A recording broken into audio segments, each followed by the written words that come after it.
Olá, amigos que me honram desde 2010, seguindo esta minha página, esta minha fanpage no Facebook. Há um ano, eu comecei a fazer as lives. E eu me lembro que, quando começamos lá atrás, quando atingimos 5.000 seguidores, eu me lembro que foi uma emoção extraordinária. Eu fui acostumado a vida toda a falar para as pessoas, a escrever para as pessoas, principalmente porque lecionei na Faculdade de Direito ao longo de 40 anos. Mas quando começamos, havia um alumbramento diante de 5.000 pessoas ali. O tempo passou, vieram as lives, e as lives tinham um outro tom.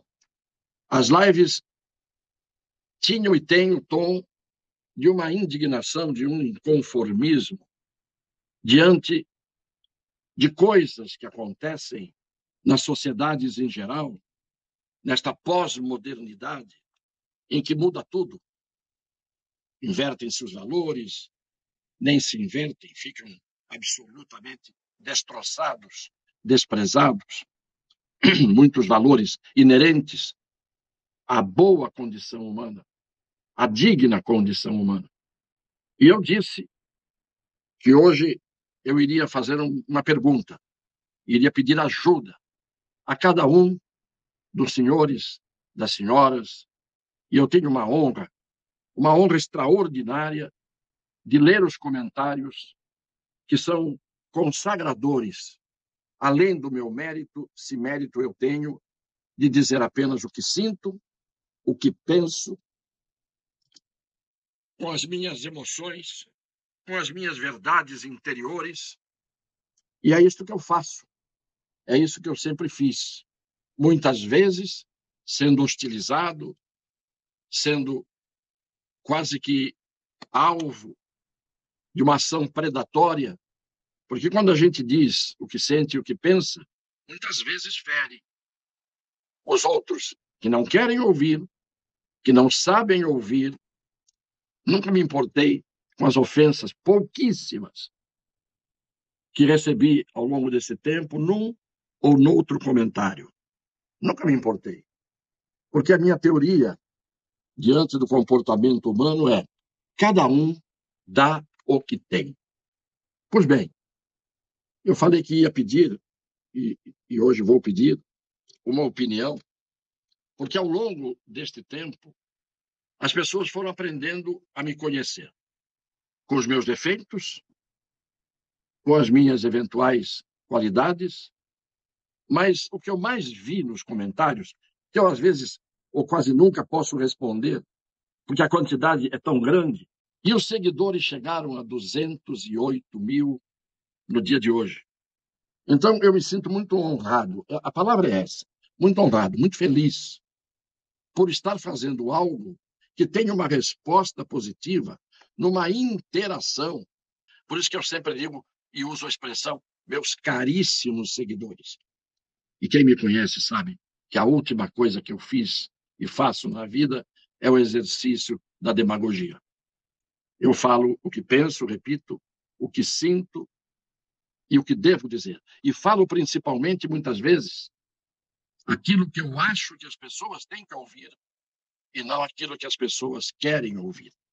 Nunca militei na política até os 50 e tantos anos de idade.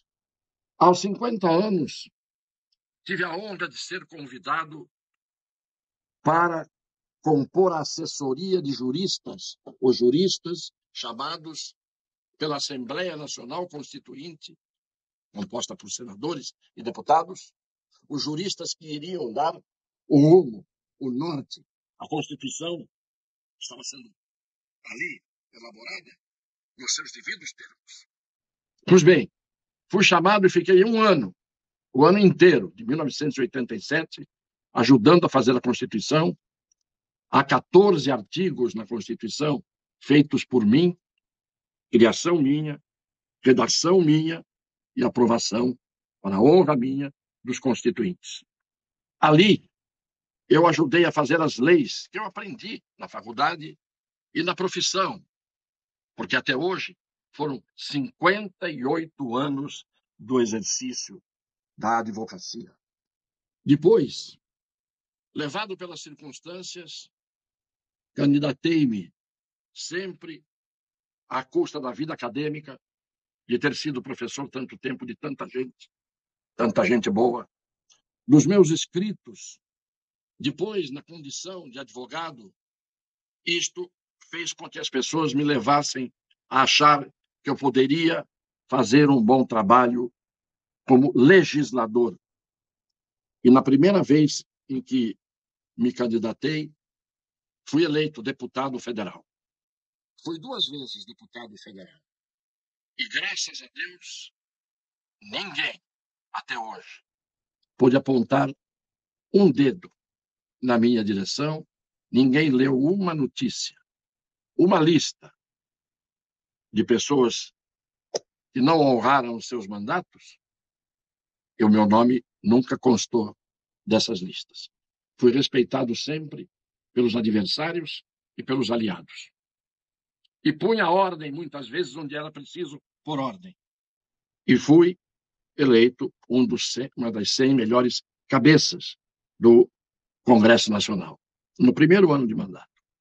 Deveria alguém estar aqui falando isso, lendo o meu currículo no meu lugar. Mas eu não posso deixar de dizer aquilo que eu sou e que fui. E quando conversarmos que vamos fazer isso, podem perguntar o que quiserem, que eu não me furtarei a responder absolutamente nada. E é isto o que eu posso deixar de herança para os meus netos. Um nome normal, um nome tão limpo quanto o das pessoas que me dão a honra de me seguir e de tantos milhões de brasileiros que são limpos. Chegou o momento em que eu acho que o homem, muitas vezes, diz: já fiz a minha parte. Já em 80 anos de vida, compus uma família, criei filhos, plantei árvores, escrevi livros e, portanto, trabalhei durante muitos anos e comecei com 14 anos a trabalhar. Mas, depois destas lives, eu já tinha praticamente me desligado de qualquer atividade de exercício de mandato. Houve muita gente, mas muita gente mesmo. Muitos dos senhores e das senhoras sabem, escrevendo nos comentários que me mandam, dizendo: o senhor me representa. Então, em razão disso, houve várias forças da sociedade em geral, e mesmo nesta fanpage, que entenderam que eu tinha o dever de me candidatar nestas eleições. E eu nunca fugi à responsabilidade. Só que desta vez, eu não quero decidir sozinho. Porque, embora tenha sido levado a, em princípio, aceitar essa incumbência, eu quero perguntar a todos os meus milhares de seguidores, leais, como eu sempre digo, fiéis, eu quero que o senhor, a senhora, digam, colocando-se no meu lugar, se eu devo ou não devo ser candidato. Estou inscrito, mas quem decide, quem vai decidir, vai ser a opinião dos senhores. Eu escolhi Brasília, não, São Paulo, porque eu tenho que ser ou candidato a deputado federal ou estadual. São os 2 caminhos. Já fui 2 vezes deputado federal. Cumpri o meu dever. Mas acho que o meu estado, o estado de São Paulo, é como se fosse uma célula num tecido.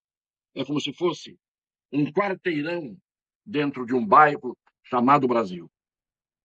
E acho que a Assembleia Legislativa de São Paulo não tem sido, há muito tempo, do nível que deveria ter. O último episódio, lembram bem, foi do deputado que foi à Ucrânia e fez o que fez.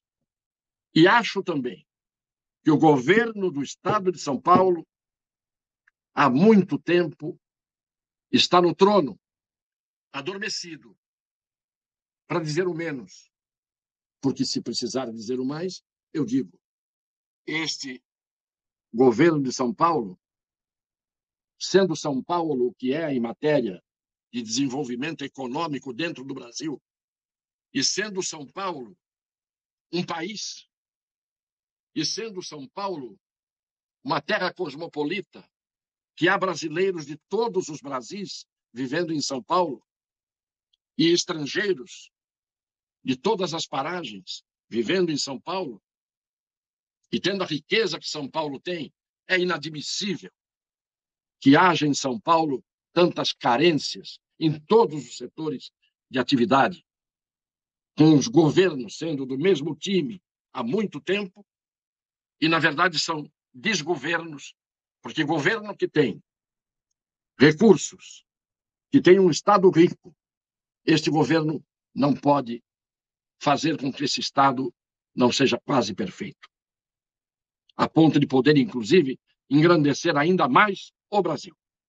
Então, a Assembleia Legislativa, que legisla as leis estaduais e que tem que cuidar de fiscalizar o governo do Estado de São Paulo, os desgovernos do Estado de São Paulo, ela precisa ter um pouco mais, não digo só de competência, mas de gente com conhecimento de como fazer leis, de como cobrar o que deve ser cobrado dos governantes.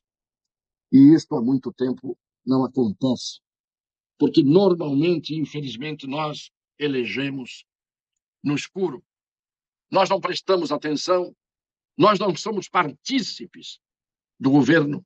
Então, eu disse, se os meus fiéis, caríssimos, leais seguidores acharem que este advogado de 58 anos de profissão, este professor de 40 anos de magistério na Faculdade de Direito, e esta pessoa que viveu uma vida, a vida inteira destinada a tentar colaborar para que as pessoas de bem possam não se arrepender de serem pessoas de bem, eu não vou fugir aos 80 anos de idade, porque Deus me deu saúde para estar aqui. Me deu ainda vitalidade e vigor para poder ser como sou. Eu não tenho direito simplesmente de me acomodar. Então, se disserem, não, não entre nisso, eu saberei ouvir a voz das pessoas amigas que me respeitam e que me querem bem. Se disserem sim, de uma forma majoritária e tenha, evidentemente, uma força maior, eu estou me colocando, não com a velha frase, à disposição. Estou me colocando para um sacrifício. Eu sempre acho que se a gente está vivo, tem saúde e pode ocupar um espaço, que se a gente não vai, alguém que não merece ocupa esse espaço, eu não tenho direito de vir aqui e fazer críticas e de mostrar indignação contra ministros do Supremo, como tenho mostrado, contra governantes, como tenho mostrado, contra pessoas que viram casaca, que são uma farinhada do mesmo saco. É isto que eu queria pedir hoje aos senhores e às senhoras. Me ajudem a decidir se devo me candidatar a deputado estadual. Eu escolhi esse caminho. Fiz em Brasília já 2 vezes o que tinha que fazer, mas há muito que fazer no meu estado, no estado de São Paulo, transformado muitas vezes no território da mãe Joana.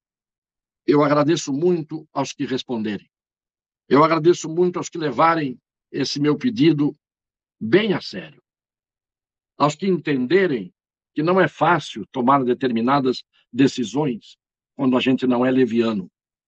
Então, eu guardei esta live hoje para eu me socorrer da opinião do senhor, da senhora, de todos, e fora aqueles que podem ainda, pelos compartilhamentos e pela palavra de cada um, ajudar a que eu decida.